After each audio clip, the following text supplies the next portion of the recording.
What's up everyone and welcome back to the MMA Zone. Today, let's get started with Islam Makhachev sends a warning to Leon Edwards. Islam Makhachev was not impressed with the performances of Leon Edwards and Colby Covington in the main event of UFC 296. After building up the hype, Covington appeared to struggle to get out of first gear throughout the course of the fight, leaving fans disappointed. In addition to being outstruck on the feet, the former interim champ also notably fought off his back foot for much of the fight, abandoning his signature style. After watching things play out, Islam Makhachev spoke in a video backstage where he took aim at both fighters and also put the champ on notice. I don't have to be next. Yeah? And also this right is bullshit, man.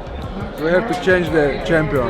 Makhachev wasn't the only one who was left feeling as though the main event didn't live up to the hype. Belal Muhammad also took aim at both fighters during the UFC 296 post-fight show on ESPN. Honestly, it was a joke to the division.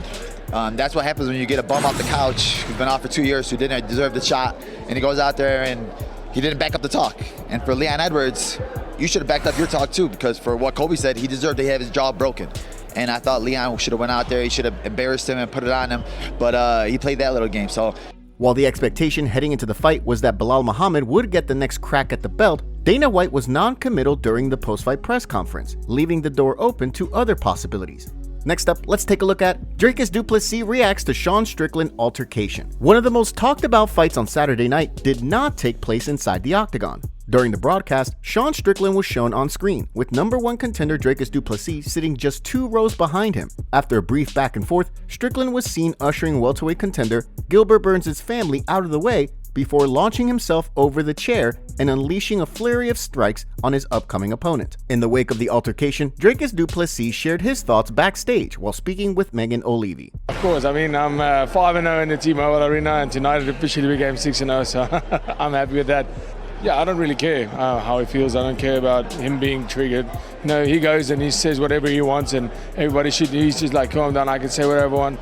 And now there's one thing that's a soft spot, a trigger for him, and now we're not allowed to say it. I mean, if you want to dish it out, you have to be able to take it. But yeah, the fact that he's triggered, I don't give a damn about that. With the fight rapidly approaching in January, the two will have the chance to settle things inside the octagon sooner rather than later. Now, let's shift gears and take a look at Shavkat Rakhmonov reveals bad news. While Shavkat Rakhmonov finds himself in a position to potentially fight for the title, with Dana White remaining non-committal about a potential title fight for Belal Muhammad, the undefeated contender is now potentially facing a long layoff in the wake of his impressive win over Stephen Wonderboy Thompson. In an Instagram post from Laura Sanko with footage from her backstage interview with Rakhmonov, the contender explained through a translator that he suffered an ankle injury 6 weeks ago that nearly prevented him from fighting.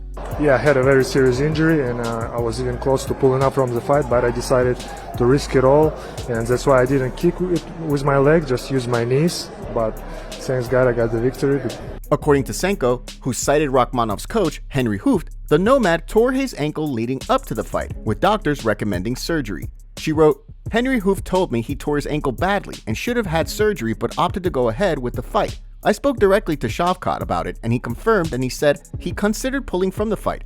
I asked if that's why he didn't kick and he said, yes, 100%, so an understandable strategy. Given that he's now headed for surgery, it's unclear when he'll be able to return to the octagon. Now let's take a look at UFC Fight Updates. UFC CEO Dana White announced a slew of fights for UFC 299 during the UFC 296 post-fight press conference. Without further ado, let's jump right in and look at today's UFC updates, starting with a welterweight scrap between Ian Gary and Jeff Neal, which had previously been booked, with Gary infamously wearing a shirt with Neal's mugshot on it. With Gary's fight with Vicente Luque off, the UFC has now rebooked the Neal-Gary fight for UFC 299 on March 9th. Neal will be looking to bounce back after a loss to Shavkat Rakhmonov, while Gary will look to build momentum on a recent win over Neil Magny. The card will also play host to a bantamweight tilt between Peter Yan and Song Yadong, which will see Yan look to snap a 3-fight skid that most recently saw him lose to Merab Dvalishvili back in March. On the flip side, Yadong will be looking to build on a 2-fight win streak that saw him go undefeated in 2023. In addition, White also announced a welterweight fight between Gilbert Burns and Jack Della Maddalena, which will see Burns look to return from a shoulder injury sustained in his fight with Belal Muhammad, while Maddalena looks to build on his unblemished UFC record after 3 straight wins in 2023. Last but certainly not least, we have a clash between fan favorite Kevin Holland and newly signed welterweight Michael Venom Page, which will see Holland look to rebound from a split decision loss to to Jack Della Maddalena, while MVP will be looking to make his successful debut after a TKO win earlier this year. With the latest additions, the card is shaping up to be one of the best of all time. Next, let's take a look at Paddy Pimblett injured after Tony Ferguson fight. Paddy Pimblett notably missed significant time as a result of an ankle injury after his fight with Jared Gordon. However, from the looks of things, the streaking Scouser may find himself dealing with an injury to the same ankle in the wake of his recent win over Tony Ferguson. TNT Sports posted a photo of the baddie's ankle after the fight, looking notably swollen. Fans were quick to react to the situation, with some wondering just what the injury could mean for the baddie going forward if he's forced to undergo back-to-back surgeries. As one fan wrote, "Damn, he just got surgery on it too. I wonder if this becomes a recurring problem for him from now on." Another wrote, "Another year out incoming?" While another fan responded, pointing out that this is only Pimblett's first fight back after surgery. As one fan theorized, if the baddie is forced to undergo another surgery, it could be another year before we see him again. More surgery required, won't see him for another 12 months. One fan pointed out, much like Joe Rogan, that he saw when Pimblett seemingly injured the ankle, writing, "I thought he hurt it. Shouldn't have been blasting at Tony's legs with your hurt foot. Once the swelling goes down and imaging is done, it'll be interesting to see how long Pimblett is out." Next, let's take a look at Bryce Mitchell breaks silence after UFC 296. On the main card of UFC 296, Josh Emmett opened up the show with a vicious knockout of Bryce Mitchell, who stepped into the fight on short notice. The knockout loss was one of the most vicious in recent memory, with Mitchell taking a long time to fully recover from the finish. Given the severity of the situation, many were quick to point out that Dana White even entered the octagon to check on the featherweight. Fortunately, Mitchell was quick to provide an update to his fans via social media in the wake of the knockout, letting everyone know that he was doing all right despite how things looked in the moment. Hey, I want to let everybody know that I'm okay. I want to thank y'all so much for watching, and I've just been so blessed this weekend. I cannot complain about anything, and really where I messed up is a poor strategy. So my strategy was stick to the jab, make my reads, work my feet, kind of sit on the outside, but that put me to where I'm not putting that forward pressure that I really like to put, and it also made me look like timid, and that's not how I fight. I fight very aggressive. The loss marked the latest setback for the featherweight after rebounding from his first career loss earlier this year when he defeated Dan Ige. Considering how severe the knockout was, many are hoping he takes time off to fully heal. Next up, let's take a look at MMA Community roasts Colby Covington. After watching Colby Covington struggle to get the better of Leon Edwards in any area of their UFC 296 main event, Dana White was brutally honest about what he thought of the former interim champ's performance. Speaking during the UFC 296 post-fight press conference, he assessed the current state of Covington's career as he approaches 36 years old. I think he looked slow tonight. He got out-wrestled. Leon looked good. Leon looked fast.